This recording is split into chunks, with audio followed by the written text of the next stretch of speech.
Hola, hola, ¿qué tal? Buen día a todos, ¿cómo están? Buenos Buenas días. tardes, bien, gracias. Buenas tardes, profe. Buenas tardes ya, ¿verdad? Hola, profe, buenas tardes. Hola, hola, ¿qué tal? ¿Tuvieron problemas para subir su actividad? No, ninguno. Yo sí, profe. Incluso le envié un correo con las capturas de pantalla. Sí, sí lo vi. Hasta Eh, ahorita, a pesar de que ya está enviada la actividad, sigue corriendo el tiempo hacia atrás. O sea, me va a parecer que sí, que incluso está tarde. ok, pero ¿me la mandó por correo? No, por correo no, se la mandé por la plataforma. La Ah, tarea ok, ya está enviada. Nada más le comento que el tiempo sigue corriendo hacia atrás y ahorita ya va a marcar la tarde. Y le ok, mandé las capturas de que está enviada desde temprano. ok, bueno, lo reviso, gracias. Sí, gracias. Entonces, pues vamos a dar inicio a la clase y antes de que finalice la clase, perdón, les voy a pasar lista. Porque por si alguien más se conecta.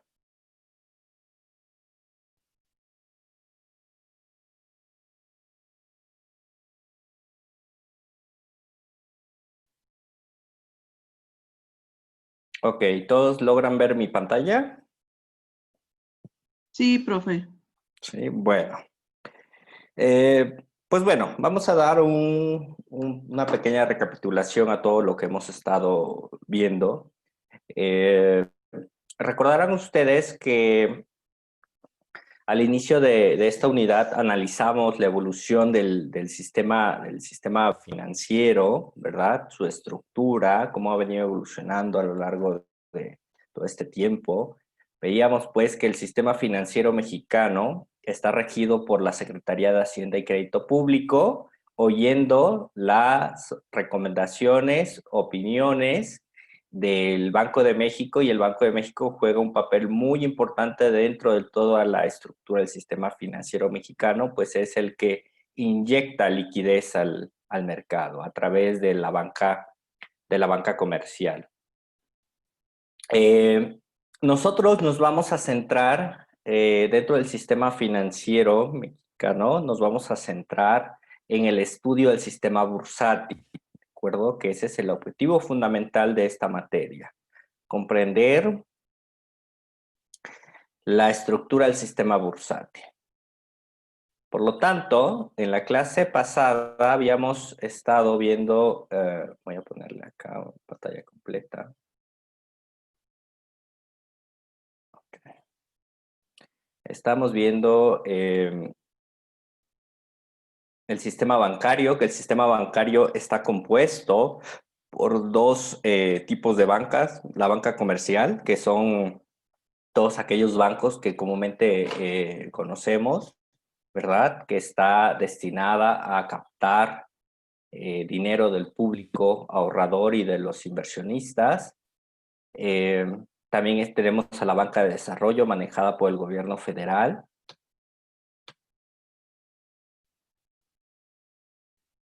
Y también estábamos viendo el mercado de dinero, ¿verdad? Que es el espacio donde se operan títulos que son menores a un año. Habíamos también visto que el mercado de dinero se utiliza para aquellas empresas que necesitan ampliar su estructura de capital vía deuda, ¿verdad? Habíamos visto los diferentes instrumentos gubernamentales que se operan dentro del mercado de dinero. Comúnmente son instrumentos gubernamentales.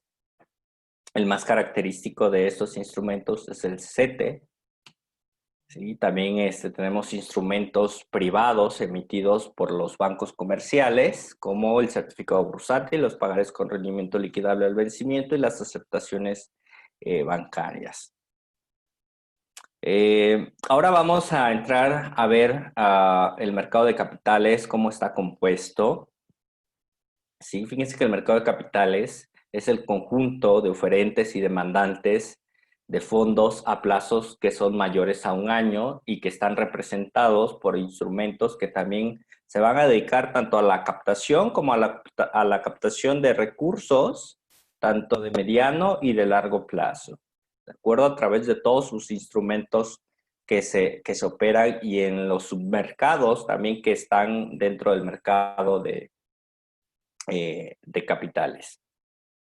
Ahora, la actividad crediticia de largo plazo, donde existe también la oferta y la demanda de dinero y de instrumentos, para su inversión o financiamiento, algunos de los instrumentos que se manejan en el mercado de capitales son las obligaciones, los certificados de participación inmobiliaria y las famosas acciones, que ustedes ya están más familiarizadas con este concepto, ¿no? Pero si no, bueno, ahorita lo vamos a ver. Las obligaciones son instrumentos emitidos por empresas privadas que participan dentro del mercado de valores. Los certificados de participación inmobiliaria, pues también van a ser títulos que se van a colocar en el mercado bursátil por instituciones, sobre todo crediticias, con cargo a un fideicomiso, ¿verdad? Cuyo patrimonio se integran por bienes inmuebles. Entonces están respaldados por hipotecas. Recordarán ustedes que por allá en el 2009, ¿verdad? Aproximadamente, hubo una fuerte crisis en el mercado de valores a nivel mundial, producto de las hipotecas subprime. Sí, precisamente se dio en todo este contexto de los certificados de participación inmobiliaria a nivel internacional, ¿no? Un periodo que comprendió, perdón, corrijo, no fue en el 2009, en el 2009 fue una burbuja financiera que se dio en Japón, precisamente a raíz del tsunami que se dio y después el maremoto, bueno, el tsunami y el terremoto que se dio en Japón, que hizo que muchos de sus ciudadanos empezaran a cobrar sus seguros y bueno, eso hizo que se cayeran las aseguradoras, ¿no? Y produjo por ahí una caída en la bolsa de valores, en las bolsas de valores asiáticas. No, aquí hubo las hipotecas subprime comprendió un periodo entre el 2004 y 2006 aproximadamente, ¿verdad? Y tenemos desde luego las acciones, que son títulos que representan parte del capital social de una empresa, que son colocados entre el gran público inversionista a través de la Bolsa Mexicana de Valores para obtener financiamiento, y la tenencia de esas acciones va a otorgar a sus compradores los derechos de un socio, ¿verdad? Un socio capitalista, que obviamente esos derechos van a estar estipulados dentro también de un marco jurídico dentro de la empresa, porque la empresa es la que en este caso restringe si la acción tiene voz y voto, ¿verdad? Dependiendo de las características de la acción que ellos emitan. Entonces, tenemos que para acudir al mercado de capitales, las empresas, ay, que se me movió por acá, perdón. Entonces, las empresas van a emitir acciones para obtener recursos y financiar con ellos el crecimiento y modernización de nuevos proyectos. Por tanto, las empresas que quieran también ampliar su estructura de capital, pero que no lo quieran hacer vía deuda, ¿verdad? Que quieran, inyectar capital a la empresa, pues van a recurrir al mercado de capitales, ¿sí? Para obtener financiamiento y poder llevar a cabo proyectos que necesitan su empresa. Y sobre todo son proyectos muy grandes que necesitan una fuerte inyección de capital y por eso recurren a este tipo de mercado de capitales. Entonces, las características del mercado de capitales es que tiene una amplia gama de productos, es una fuente de capital y proporciona liquidez, seguridad y transparencia porque está regulado, ya lo veíamos, por el sistema financiero mexicano.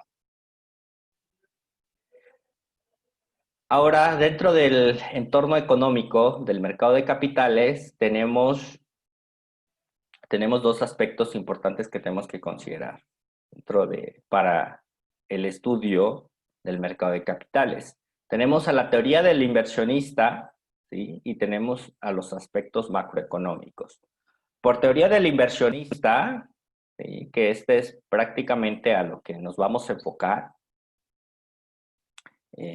tenemos a las preferencias de los inversionistas, ¿verdad? Si son inversionistas amantes al riesgo o adversos al riesgo, ¿no? En base a su perfil se va a elaborar un perfil o una frontera de la inversión. Tenemos una restricción también presupuestaria, claro, y desde luego la decisión del inversor, ¿no? Es decir, en base al riesgo y al rendimiento. Y tenemos, desde luego, aspectos macroeconómicos que también se estudian dentro del entorno del mercado de capitales. Recordarán ustedes que los aspectos macroeconómicos están integrados por la política económica, la política fiscal y la política monetaria principalmente.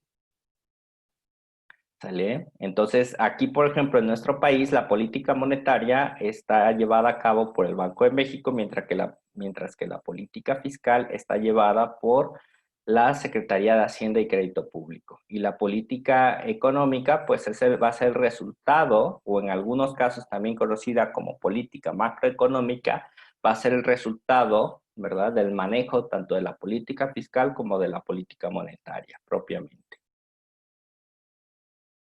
Entonces, tenemos que dentro del mercado de capitales, tenemos al mercado de valores, ¿verdad? Y el mercado de valores también tiene su estructura, ¿verdad? Y también tiene no tan solo su estructura operativa, sino también su estructura legal. Aquí en México, por ejemplo, para los que se dedican al ramo del derecho, el derecho bursátil, por ejemplo, no es un área que está muy estudiada aquí en nuestro país porque el acceso, o más bien las inversiones y operaciones que se llevan a cabo en nuestro país, pues no son muy amplias, ¿verdad? Entonces, y comúnmente el público inversionista son aquellos que tienen altos capitales, no cualquiera puede acceder en nuestra bolsa de valores al mercado de valores. Sin embargo, hay instrumentos que nos van a permitir poder entrar al mercado de valores, solamente que el desconocimiento de estos limita mucho que el mercado de valores pueda ampliar sus operaciones, como es en el caso, por ejemplo, de Estados Unidos. Allá prácticamente, si acá tenemos 135 empresas cotizando aproximadamente en la Bolsa Mexicana de Valores, tan solo en la Bolsa de Valores de Nueva York, son más de 1000 empresas. Y allá están por sectores. Por ejemplo, tenemos la Bolsa de Valores de Chicago, donde se van a operar futuros principalmente, ¿verdad? Y así como derivados. Por ejemplo, tenemos al Nasdaq en Nueva York también, donde se van a operar acciones de empresas en el sector tecnológico, y así nos podemos ir. Allá tienen muchas empresas. Aquí en nuestro país apenas se incorporó una nueva bolsa de valores, pero que, pues bueno, como es de nueva creación, ¿verdad? Tampoco muchas personas la conocen. Entonces tenemos que hay dos tipos de inversores en el mercado, ¿verdad? Tenemos el institucional y el individual. Eso es muy, muy fácil. El inversionista institucional, permítame, chicos, por favor.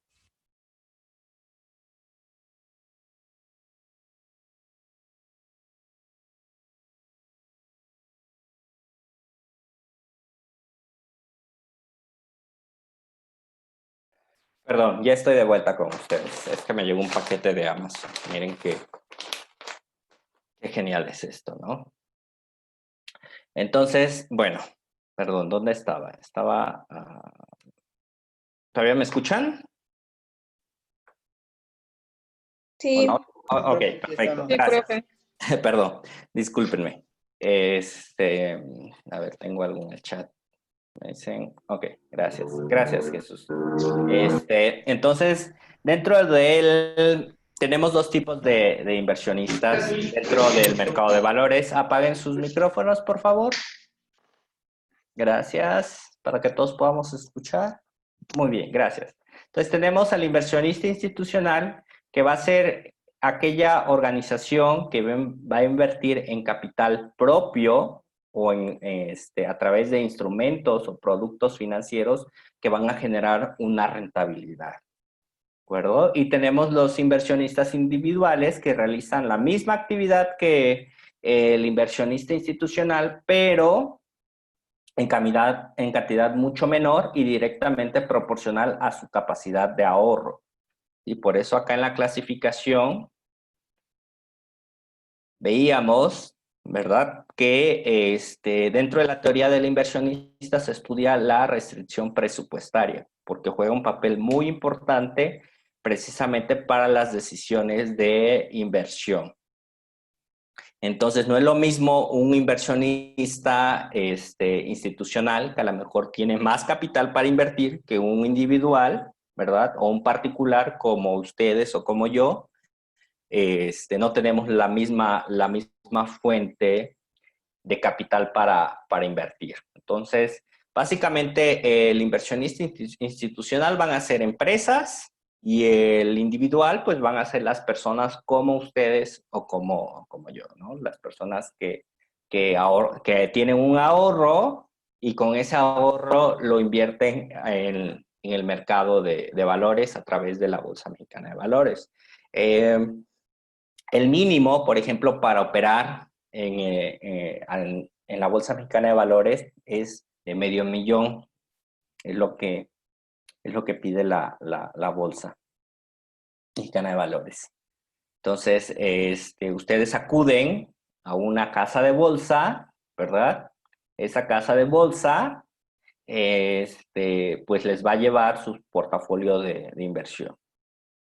¿De acuerdo? Pero, por ejemplo, también los bancos también invierten en este tipo de mercado de valores a través de los fondos de inversión. Entonces, ellos van a ser inversionistas institucionales. El mismo gobierno también puede invertir en el mercado de valores, ya sea el gobierno federal, los gobiernos estatales o incluso los gobiernos municipales tienen esa característica de que también pueden invertir en el mercado de valores. Y también ellos van a ser inversionistas institucionales. Entonces, vean pues que el objetivo de la inversión va a ser la planificación financiera, el crecimiento económico, fomentar desde luego el crecimiento económico, fortalecerlo, también yo le agregaría, ¿verdad? La especulación, que la especulación tiene una semántica por ahí un poco, pues de riesgo, ¿no? Hasta hace algunos años la especulación era penada por la ley, sobre todo en Estados Unidos, precisamente porque a través de la especulación se cometían muchos fraudes financieros. Y ustedes recordarán que el sistema bancario se sustenta en la palabra crédito, que significa credere, en su etimología latina, en el latín, perdón, y significa creo en ti. Entonces, cuando se rompe esa confianza del sistema financiero, pues se caen las estructuras. Entonces, es algo que debemos de cuidar mucho, la especulación, pero todavía es un aspecto muy ambiguo, ¿verdad? De las inversiones. La especulación todavía no está bien tipificado ni regulado. Sin embargo, porque la especulación muchas veces queda a criterio del inversionista, pero también es un objetivo de la inversión porque la especulación genera precisamente rentabilidad. Por ejemplo, para los servidor que se tuvo que certificar en la Bolsa Mexicana de Valores a través de la figura 3, que es la figura de asesora en estrategias de inversión, y bueno, todos los módulos, o sea, hay en AMIB, que es la Asociación Mexicana de Intermediarios Bursátiles, existen tres figuras, ¿verdad? Está la 1, no recuerdo ahorita en este momento su nombre, pero esa es para banqueros. Está la 2, que es para promotores de valores, que son aquellos asesores financieros, más bien corredores, se podría decir, que trabajan en casas de bolsa. Y está la figura 3, que es la de asesor en estrategias de inversión. Y bueno, ya después de ahí siguen las dos figuras más, pero esas son del mercado de Mexder, ¿de acuerdo? O el mercado de derivados, que es la figura 4 y la figura 5 propiamente, y es la de socio operador de bolsa y socio liquidador de bolsa. Comúnmente son la figura que tienen las casas de bolsa. Entonces, todas esas figuras que emite la bolsa de valores o el mercado de valores, el aspecto más importante para que tú te puedas certificar es el aspecto ético, ¿verdad? Puedes pasar todos los módulos técnicos del examen de certificación, pero si no pasas el módulo de ética, que es el que tiene mayor peso, no puedes, no puedes certificarte como un integrante, ¿no?, de la Asociación Mexicana de Intermediarios Bursátiles, porque precisamente, y para que te den precisamente además, para que puedas acceder al examen de certificación, tienes que hacer un curso por la Bolsa Mexicana de Valores de ética, ¿sí? Precisamente porque el financiero, en este caso, lo que busca el mercado de valores es precisamente regular a través de estos aspectos éticos la parte de la especulación, ¿verdad? Por ejemplo, su servidor, yo no puedo invertir a cuenta propia. No puedo comprar yo acciones a mi nombre, ni a nombre de familiares, porque entonces estaría cayendo precisamente en este aspecto, en el aspecto de especulación, que yo como conozco cierta información, no estaría yendo a jugar con las mismas reglas del juego, ¿verdad?, que los demás. Solamente puedo invertir a cuenta de tercero. Y la especulación el fraude, ¿verdad?, en el mercado de valores está penado por la ley del mercado de valores y son, en teoría, 3 años. Creo que ahorita ya le subieron, pero son 3 años de cárcel. Entonces, como pueden ver, la especulación todavía sigue siendo parte del objetivo de la inversión, porque sin la especulación pues no se genera rentabilidad. O sea, las personas que están especulando todo el tiempo en el mercado de valores también depende mucho de su postura. Si son, si tienen un perfil bull, por ejemplo, si hacen dinero a la alta cuando el mercado está ganando, o hacen dinero a la baja, tienen un perfil bear, por ejemplo. Eso es especulación. Sin embargo, los mercados de valores a nivel mundial todavía no han encontrado el mecanismo para regularlo. Antes sí era muy, Profe, dígame usted. perdón que le interrumpa, pero no me queda claro qué es la especulación. La especulación es cuando, por ejemplo, tú tienes cierta información, ¿verdad?, sobre alguna compañía que obtuviste a lo mejor de manera, lo cito entre comillas, legal o ilegal, y en base a eso, tú tomas una decisión de inversión. Ok, Entonces, estás especulando, ¿verdad?, precisamente con esa compra o con esa venta de esa acción o de ese instrumento. ¿Sí? ok. Entonces, es como si yo, por ejemplo, te vendiera, no sé, por ejemplo, ahorita, supongamos, yo tuviera información de que alguna empresa que produce, que está en el ramo farmacéutico, por ejemplo, supongamos. Y yo en este momento tengo a un conocido que trabaja en alguna farmacéutica que está desarrollando la cura para el COVID-19. Y esa persona también me pasa la información de que la farmacéutica fulana de tal ya logró descubrir la vacuna para el COVID. Y por lo tanto, ¿verdad? Yo anticipándome a que esa empresa va a sacar la cura contra el COVID, empiezo a comprar acciones de esa empresa. ¿Sí? Eso es especulación. Entonces empiezo a comprar, ¿verdad? Empiezo a comprar esas acciones de esa empresa precisamente porque sé que esa empresa se va a ir muy arriba en su cotización en la bolsa. Entonces ahorita aprovecho para comprarla barata y ya cuando saque la noticia, pues se va a ir hasta arriba y yo voy a tener más acciones con las cuales voy a negociar, o sea, las voy a revender y por lo tanto voy a obtener una ganancia. Pero lo que la ley no dice precisamente, o más bien lo que la ley penaliza precisamente es cómo obtienes esa información. ¿De acuerdo?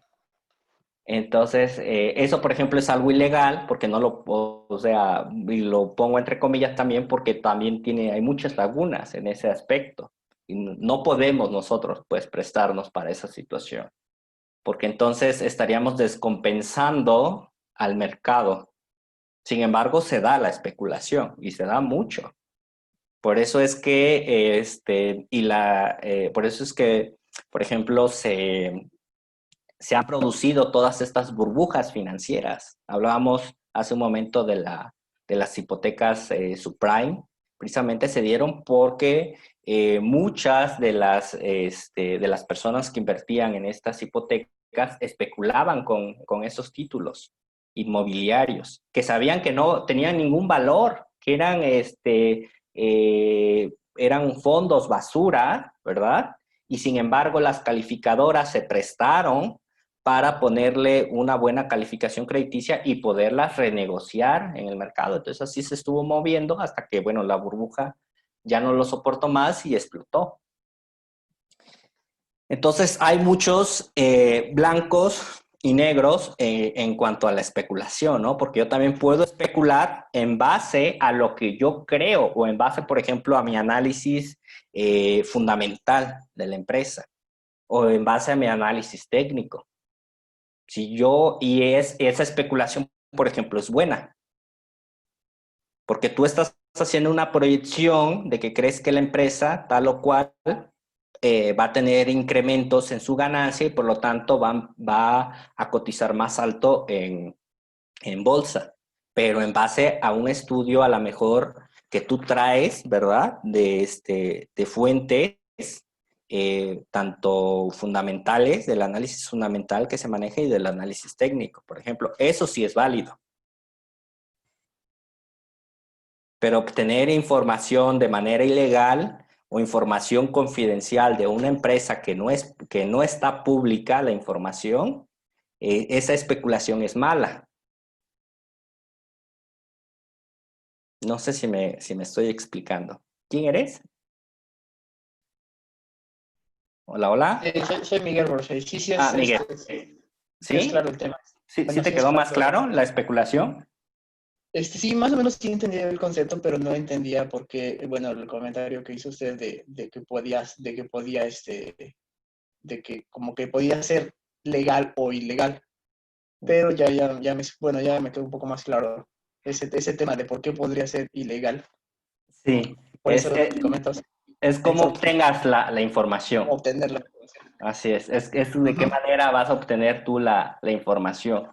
Por eso te decía yo que tu servidor, yo no puedo invertir a cuenta propia, ni puedo invertir a cuenta de mis familiares, porque estaría especulando a mi favor con información a lo mejor que es para mis clientes. Ok. Es lo que se conoce como el secreto bursátil. ¿Sale? Todos los que estamos certificados tenemos algo que se llama secreto bursátil.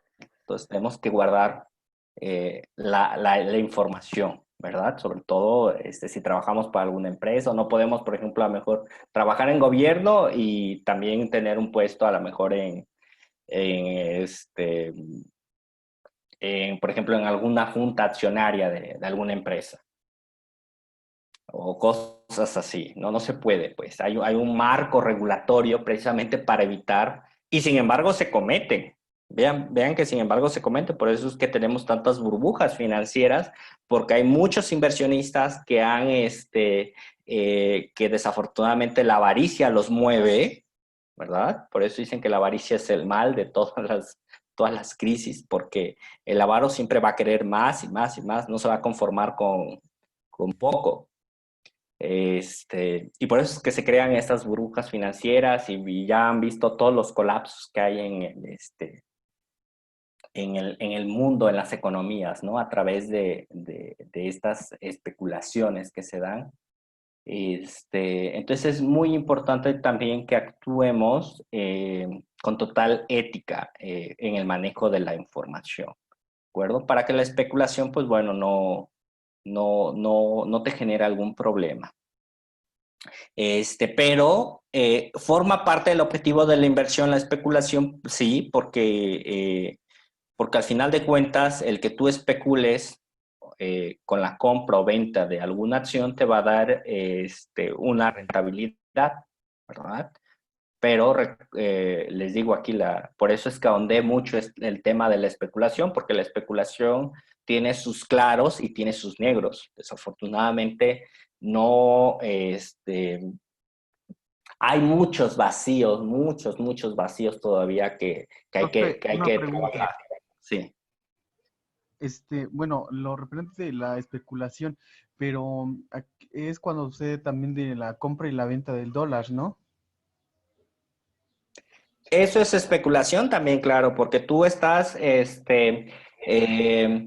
apostando a que el dólar suba o baje, dependiendo de tus estudios financieros o de mercado. Eso es Profe, especulación, bueno, pero bueno, pero esa especulación no es especulación, digamos, mala. Salvo que tú trabajes a lo mejor no sé, en la reserva, en el Fondo Monetario Internacional.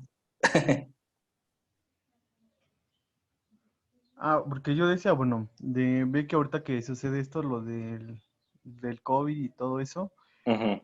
de que subió el dólar, pues ya les era un poquito difícil, mandar dinero, yo pienso, ¿no? Del extranjero para México, o algo así, ¿no? O bueno, Eh, es que me hago bolas. Es que lo que pasa ajá. es que bueno, dice de la especulación, ¿no? Pero lleva lapso de días al sí decir que el dólar va a subir. Y cuando sucedió todo esto, pues yo tengo entendido que no hubo tanta especulación. Simplemente el dólar se puso muy a la alza y sobrepasó el peso mexicano. Y pues en este caso, pues no hubo tanto y pues a lo mejor en lo que dice usted en el marco del financiamiento, pues no estaban preparadas eh, las bolsas de valores o algo así para que eh, pues principalmente cayeran muchas, hubiese más endeudamiento, yo creo, ¿no? Eso fue lo que generó al momento de que también subió el dólar principalmente. Pero bueno, eso no es especulación. ¿Eres Miguel? No, Arturo Luna. Arturo, eso no es especulación. Me regreso a esta lámina en donde vemos las principales fuerzas del entorno económico del mercado de capitales. Nuevamente, se estudia a través de la teoría del inversionista, que aquí sí entra la especulación, y aspectos macroeconómicos que están integrados por la política fiscal, la política monetaria y la política económica. Ahí, por ejemplo, sí entra lo que tú estás diciendo, en los aspectos macroeconómicos. Ok, sí, está bien. ¿Vale? Sí, profe, gracias. Bueno, ¿alguien más tiene dudas? Profesor, si me permite el comentario, soy María del Carmen Sí, Benítez. María del Carmen. Hay incluso muchas, bueno, algunas películas muy famosas que ponen este tema como en la pantalla grande y llevan esto sobre las crisis en Estados Unidos, la crisis inmobiliaria de cuando se compró y luego de un día para otro ya no valía nada, etcétera. Creo que eso, si tenemos oportunidad de verlas, pues nos da un poco más visión de cómo la gente especula y de pronto de un día a otro el mercado cae y se pierden millones de dólares, ¿no? Sí, así es, María del Carmen. Efectivamente, Hollywood ha hecho todo un tema de la especulación, precisamente a través de sus películas, ¿no? Por ahí está, por ejemplo, Wall Street, El dinero nunca duerme, Wall Street, la 2, no recuerdo cómo se llama, El lobo de Wall Street, por ejemplo, etcétera, ¿no? Hay muchas películas, infinidades de películas, eh, que tratan precisamente sobre el tema de la especulación, porque les digo, la especulación sigue siendo un tema todavía que genera mucho debate, ¿no? ¿Hasta qué punto es bueno especular? ¿No? ¿Y hasta qué punto es malo especular? Precisamente ahí entra tu ética, por eso es que a nosotros los financieros nos preparan en ese aspecto, en el aspecto ético. De decir, bueno, a ver, no te podemos regular a lo mejor tanto en un marco legal, pero tú tienes que tener conciencia como profesionista de qué es bueno y qué es malo. Incluso la ley, y una de las preguntas de examen, de certificación de AMIP es, te ponen un caso, ¿no? De que si tú, por ejemplo, ves a un colega, que ese colega tiene información sobre cierta empresa y esa información que obtuvo de manera ilegal, ¿qué es lo que harías, no? Y te ponen ahí varios escenarios. Pues a lo mejor dirías, en ese momento, piensas que pues lo pasas por alto porque es tu amigo, tu colega, qué sé yo, pero no, o sea, lo que tú tienes que hacer éticamente es reportarlo inmediatamente. Sí, porque ese es un aspecto precisamente que todos los que estamos en el mercado de valores o los que somos partícipes tenemos que fomentar las buenas prácticas. Porque de lo contrario, si no lo hacemos, vamos a perder la confianza del público inversionista, que al final es el que inyecta capital al mercado de valores. Y por lo tanto, las empresas pues, no van a obtener recursos para financiar sus proyectos de largo plazo, de mediano plazo, y al no financiar sus proyectos de largo plazo, seguramente no van a contratar mano de obra, ¿no? Entonces, son muchos aspectos que tenemos que considerar, pero siempre tenemos que regirnos por nuestra ética profesional. Ustedes, por ejemplo, como contadores, ustedes están preparando precisamente también para manejar información álgida de una empresa, formación contable, que también ustedes tienen que tener también por ética, tienen que guardar discreción, no pueden andar diciendo o revelando la contabilidad de las empresas que ustedes lleven. Sí, lo mismo para los financieros o para los que participan en el mercado de valores. También nos tenemos que regir por un aspecto de ética.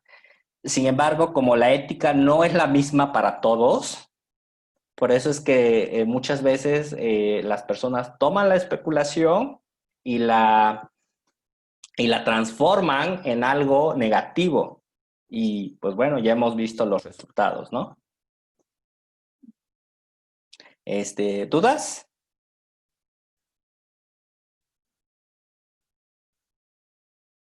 ¿No? ¿Seguimos? Gracias. Sí, profe. Bueno, adelante. Entonces, tenemos que el mercado de capitales, ¿verdad? tenemos una clasificación dentro de los tipos, bueno, los tipos de mercado se van a clasificar de acuerdo al plazo, el momento en el que se está ejecutando la operación y el perfil financiero que tenga ese instrumento que se está negociando en los mercados. Por ejemplo, dentro del plazo tenemos al mercado monetario, ¿verdad? Tenemos el mercado también de deuda. ¿Cuál es el mercado? ¿Cómo se le conoce como al mercado de deuda también?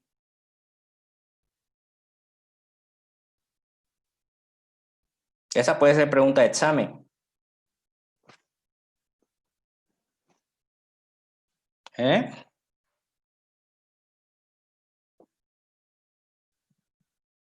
Al mercado de deuda también se le conoce como mercado de dinero, recuerden. Ese es el otro nombre que se le da, para que no se vayan a confundir. El mercado de deuda y el mercado de dinero es el mismo, ¿sale? Y tenemos al mercado de acciones, que pues bueno, es el mercado de capitales, ¿no? Propiamente. Tenemos, según el momento en el que se esté llevando a cabo la operación, tenemos un mercado primario, un mercado secundario. El mercado, por ejemplo, primario es cuando por primera vez una empresa emite acciones en el público inversionista. Ese es el mercado primario. El mercado secundario es cuando ese inversionista que por primera vez compró una acción de esa empresa que salió a bolsa, a cotizar en bolsa, la revende, ¿verdad?, a otro inversionista. Eso se le va a conocer como mercado secundario. ¿Sí? Y según el perfil financiero, si es mercado de renta fija o mercado de renta variable, que esto propiamente tiene que ver con el interés que tenga, en este caso, el instrumento de inversión. Ahora, las inversiones en el ámbito internacional juegan un papel muy importante porque va a permitir que haya mayor crecimiento y menor segmentación de mercados. Al haber menor segmentación de mercados, ¿verdad? Se va a evitar mucho precisamente que se vuelvan ineficientes los mercados, porque los voy a tener consolidados en una sola estructura de mercado. Tenemos también mercados emergentes, ¿verdad?, que continúan siendo atractivos para los inversionistas, como por ejemplo, tal es el caso, bueno, ahorita México ha dejado de ser un mercado atractivo para los inversionistas y muchos de los capitales se están yendo para otro mercado emergente, que por ejemplo es la India, ¿verdad?, que es un mercado que está creciendo mucho porque ellos sí exportan tecnología. O, por ejemplo, tenemos acá en Sudamérica a Colombia, por ejemplo. Muchos de los capitales, en vez de venirse a México ahorita por las mismas condiciones políticas que estamos viviendo, se están yendo hacia Colombia. Por eso es que Colombia está creciendo mucho. Es una economía que ha crecido mucho en los últimos años de manera pujante, ¿no? La inversión en los mercados financieros va a reflejar también el potencial de crecimiento de los países, desde luego, definitivamente. No es lo mismo una economía que solamente tiene una bolsa de valores a una economía que tiene dos bolsas de valores, o tres o cuatro, porque eso también refleja el crecimiento que está teniendo la economía en ese momento. Ahorita vamos a ver, por ejemplo, la bolsa de valores, cuánto agregan, por ejemplo, al Producto Interno Bruto de cada país. Las economías, por ejemplo, se vuelven más eficientes y continúan, desde luego, creciendo a ritmos sostenidos. Esto de ritmo sostenido lo debía haber puesto entre comillas, porque no existe como tal un ritmo sostenido en el tiempo. Vamos a ver cuando veamos los ciclos económicos que por efecto de los mismos ciclos económicos no se puede tener un ritmo sostenido de largo plazo, ¿verdad? Y también tenemos factores condicionantes de la inversión que, por ejemplo, tenemos uno de ellos puede ser la variabilidad de los precios del crudo, el control de la política monetaria, la inflación y el tipo de cambio. Por ejemplo, aquí era lo que su compañero preguntaba, estos son aspectos macroeconómicos. Preferencias por las monedas duras, por monedas duras se conocen aquellas monedas que son, que tienen cierta solidez dentro del mercado financiero internacional, como por ejemplo el dólar. Tenemos mayores participantes en los mercados de deuda, ¿verdad? Con mejores rendimientos y menor riesgo. Y bueno, después sigue la bolsa de valores, pero vamos a dejarla hasta aquí, porque luego me gana el tiempo y me cuelgan, el hoster me deja hablando. Entonces vamos a dejarla hasta ahí, y voy a pasarles lista para que veamos quiénes se conectaron ahorita a la sesión de hoy. Permítanme. Voy a pasarles lista. ¿Hasta aquí alguna duda, compañeros?